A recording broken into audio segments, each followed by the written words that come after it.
Olá, tudo bem? Voltamos com a sexta parte do resumo comentado do livro da Anna Lenk, Nação Dopamina. E eu falei para vocês que ia falar sobre autocomprometimento, que é uma das partes que eu gosto bastante desse livro. Ele até fala um pouco, né, da psicologia comportamental. E é a minha área, né? Eu gosto da psicologia comportamental, uma área que eu me encontro. E para ela enredar, né, narrar essa parte do autocomprometimento, e ela fala que são três autocomprometimento, ela volta na história do Jacob, porque o Jacob, depois de um ano de abstinência, mandou um e-mail para ela dizendo que ele não tinha conseguido se manter 366 dias, né, um dia a mais em abstinência. Ele sucumbiu, ele teve um gatilho para isso, ele já estava com 65 anos, né, e teve essa recaída. O gatilho foi uma viagem ao leste europeu para visitar a família, e a família dele, os filhos dele, do outro casamento, estavam em atrito com a mulher atual dele. Problemas de dinheiro estava acontecendo ali, e isso veio trazendo uma carga emocional para ele muito grande. Então ele recorre à sua máquina masturbatória novamente. Ele está no hotel e ele liga a televisão, e aí começa a ter aqueles desejos, os pensamentos dele voltam com muita intensidade. Aí ele consegue até se manter. Aí ele volta para casa na terça-feira e ele volta a ver televisão, onde ele vê pinturas corporais no YouTube. Então a vontade vai aumentando cada vez mais. Ele tá difícil para ele se segurar. Então foram 3 dias aí que ele tava comum, uma vontade, uma latência muito grande, e no terceiro dia ele não resistiu, foi lá, comprou todo o material de fazer a máquina masturbatória dele e, de fato, fez a sua máquina ali. Aí ele fala o quanto que foi aliviante para ele fala que entra em êxtase, não consegue pensar em nada, que o tempo todo é ele e aquela máquina, né, de estímulo elétrico, e aí ele fala que os problemas dele somem, e isso é muito comum para quem é adicto, alcoolista, por exemplo, ou usa drogas, outros tipos de drogas ilícitas, porque essa pessoa, ela tem essa fala, né, meus problemas somem, ali desaparecem, é só puro prazer e eu preciso daquilo para me alimentar. E aí ele fica, sabe, naquela, ele volta àquele modus operandi dele, de fazer a máquina, se estimular, jogar, se arrepender, sofre, joga a máquina no lixo. No dia seguinte ele tem a vontade de novo, pega a máquina do lixo, refaz, reconstrói, porque ele tira até as peças, né? Mas aí como ele entende, né, de engenharia daquela máquina ali, ele refaz, se masturba, sofre, se arrepende, joga no lixo, e assim vai por uma semana. Ele ligou pro padrinho dele também, e mas estava ali envolto naquele modus operandi dele, e aí ele liga pra doutora Ana, e aí ele fala tudo que tá acontecendo, e a doutora fala assim pra ele, ok, vamos fazer o seguinte, então, combina comigo, de você pegar essa máquina, você não vai jogar no lixo, não precisa nem desfazer ela, mas você vai esperar o caminhão de lixo passar e jogar diretamente no caminhão de lixo, porque provavelmente você não vai atrás no dia seguinte do caminhão de lixo ou lá no lixão pegar a máquina. Então você vai criar uma barreira muito maior, né? A barreira entre ele ir lá na loja comprar as peças e fazer a máquina estava muito curta. No dia seguinte a máquina estava ali. Então, bom, aí ele realmente foi lá e jogou no caminhão de lixo a máquina, e aí ela continua, né? Porque ele podia muito bem, tá no lixo, tá lá no lixão, no depósito, mas eu vou lá e comprar novamente e refazer, né? Sendo que ela falou para ele o seguinte: quando der vontade de refazer essa máquina, de se masturbar, você vai se ajoelhar e vai rezar. E eu achei isso impressionante, porque na ciência a gente não fala em oração, em reza, né? Os médicos, ela até falam, gente, eu tive que misturar aí a espiritualidade com a ciência, porque e precisava dele se ajoelhar para ele entender que ele era um ser muito pequeno, como eu falei na última sessão, no último vídeo. a gente acaba sucumbindo às nossas vontades, ao poder da nossa mente. A gente não consegue, né? Quem é adicto é muito forte. É como eu falar pra você, olha, você vai ficar, eu dei o exemplo do café, né? Você vai ficar sem tomar o café da manhã, você não vai tomar seu café preto e tipo aquela pessoa começa só de pensar, ficar sem o cafezinho dela da manhã, já passa mal ali e não consegue. Não, ela pode conseguir por uma semana. Então ele conseguiu por um ano e voltou a ter a adicção dele, que fazia ele sofrer, que trazia prejuízos para a vida dele. E aí ela falou: ajoelhe-se e reze, liga pro seu padrinho. Ele faz parte de uma. Eu acho que eu até falei no último vídeo, não sei se eu falei. É Sexholics Anonymous. É como se fosse Alcoólicos Anônimos, é Sexholics Anônimos. E aí ele tem esse padrinho, que ele liga para esse padrinho e conversa com esse padrinho dele, né? E esse padrinho vai ali ajudando. E ela volta a dizer que a questão de se ajoelhar é colocar uma fisicalidade, sabe, nas coisas.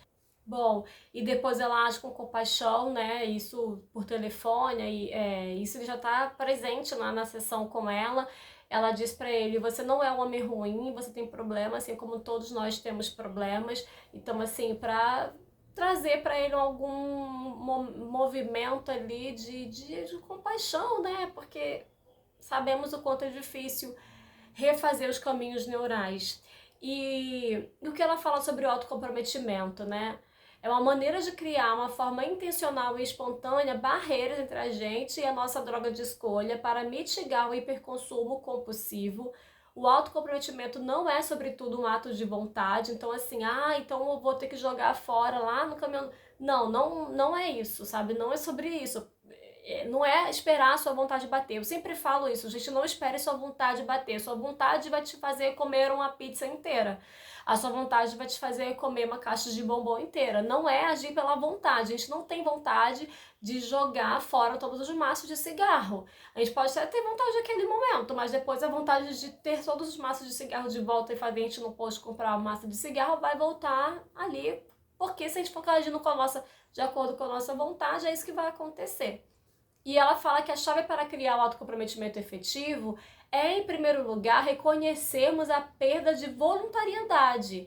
Essa perda de voluntariedade, ela ocorre quando estamos sob o fascínio de uma forte compulsão. Então é meio que involuntário, assim, às vezes o nosso corpo nos leva a fazer isso. Logicamente que a gente consegue, né, a gente tenta ali, consegue não sucumbir à nossa vontade, mas é tão forte, quem tá passando por uma adicção é tão forte. Sabe aquela pessoa que não pode passar de jeito nenhum em frente ao bar?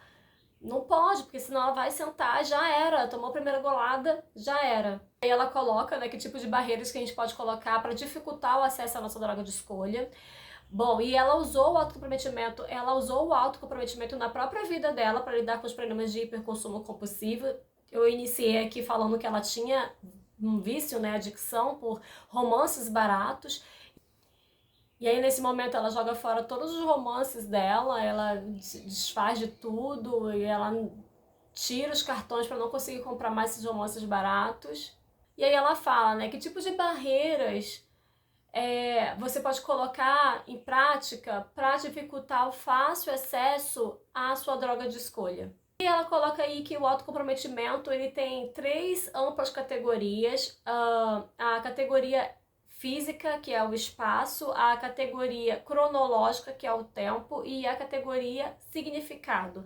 Então são 3 estratégias categóricas: o espaço, o tempo e o significado. E aí ela vai discorrer sobre essas 3 categorias. Mas ela sempre deixa muito claro que o autocomprometimento não é isento de falhas, né? Principalmente para aqueles que têm dependência severa, porque essas pessoas podem ser vítimas do auto-engano, da má-fé, da ciência imperfeita, mas é um bom ponto de partida e também necessário.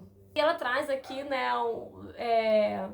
coisas que seus pacientes fizeram para construir barreiras entre eles e a droga de escolha, né? Guardar a TV no armário, levar o videogame pra garagem. Eu até dei esse exemplo do videogame, né? A pessoa fala: filho, não pode jogar videogame, deixa lá o videogame na sala, sabe, ali olhando, encarando para aquela criança, né, que não consegue lidar com as suas vontades, não tem aquele freio, né, do córtex pré-frontal ainda. Bom, e aí acaba indo, mãe, deixa, tira o videogame da sala, desinstala o videogame, sabe? Antigamente era bem mais fácil, porque tinha vários fios, né? Até instalar novamente e sintonizar a televisão, mas hoje em dia basta um plug, já tá ali conectado. Mas de qualquer maneira, tira o videogame, guarda lá em cima, não deixa a vista dele, da criança. É difícil, se você vê que tá difícil para uma pessoa adulta, com 65 anos, com família, que teve vários prejuízos na vida, tá difícil para ele, imagina para uma criança, né? O córtex pré-frontal dele tá todo prontinho, o da criança tá ali, ó, o sistema inibitório dele ainda tá bem no início mesmo. Então, constrói uma barreira. Não usa cartão de crédito, só dinheiro. Liga antes pro hotel e pede para retirar o minibar do quarto. Colocar o iPad no cofre de banco. Então a gente tem que se ajudar também. Tem que se ajudar.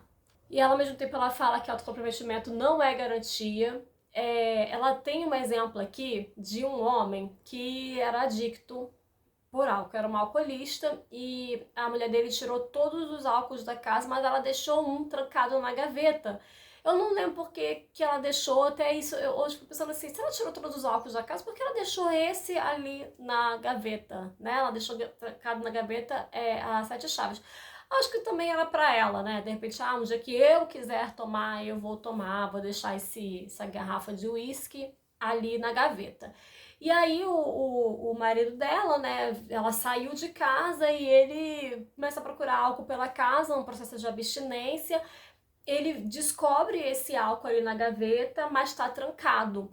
Só que ele consegue abrir um pouquinho assim, que dá pra ver a garrafa lá dentro da gaveta, e ele não consegue abrir a gaveta. Ele tenta de tudo, pega a chave disso, chave daquilo, chave de fenda, ele não consegue, tá realmente trancado as 7 chaves. Mas desse vãozinho que ele conseguiu abrir, o que ele fez? Ele pegou um saca-rolha, ele pegou algum material, conseguiu abrir, ele pegou um alicate, aliás, ele conseguiu desenroscar ali aquela bebida, botou um canudo pelo vão da gaveta e bebeu aquilo lá. Eu falei, se drogou, né? Se drogou. Ele bebeu pelo canudinho, sem precisar abrir a gaveta. Tamanha era a abstinência dele, tamanha era a vontade. Pra vocês verem o nível de sofrimento dessa galera aí. E aí ela até coloca, né? A gaveta fracassou, né? 10-0 pro Oscar, que é o homem aqui que bebeu de canudinho o uísque. Mas ela fala que tem outros dispositivos também que não fracassam. Lá nos Estados Unidos, aqui no Brasil eu nunca vi. Então, não sei se comprar importado, mas lá nos Estados Unidos tem um cofre que você coloca ali dentro alguma coisa que você não quer ter contato com aquilo por um tempo, tipo uma bebida mesmo, ou o próprio telefone, vamos colocar aqui dentro e só vamos tirar daqui a um mês ou daqui a uma semana, e você coloca ali o tempo que esse próprio dispositivo ele mesmo destrava depois daquele tempo que você colocar, né? Deve ter uma senha pra você precisar usar antes, né?